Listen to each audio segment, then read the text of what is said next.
Quero saudar agora, me recuperei um pouco, tio Aparício, tia Silvana, Andrigo, primo, tia Nair, que está aqui presente, o Ézio, o Jair, o Bernardo, saiu com a sua esposa, com a Isabel, que saíram.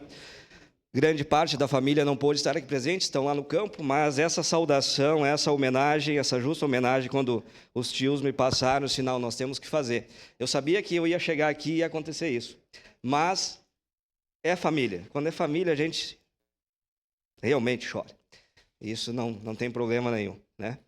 Então, essas duas estradas que são denominadas, são duas estradas principais do nosso distrito de Criúva, na qual levam até a propriedade do meus falecido avós, o Antônio Votonho e a avó Minda, que nem nós chamávamos, e vai ficar na memória, vai ficar para sempre lá cravado no meio dos campos, no meio do nosso distrito. Então, uma justa homenagem a eles. Eu sei que lá no campo meus pais estão assistindo, meus tios também.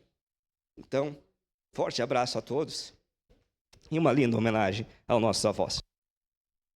O vereador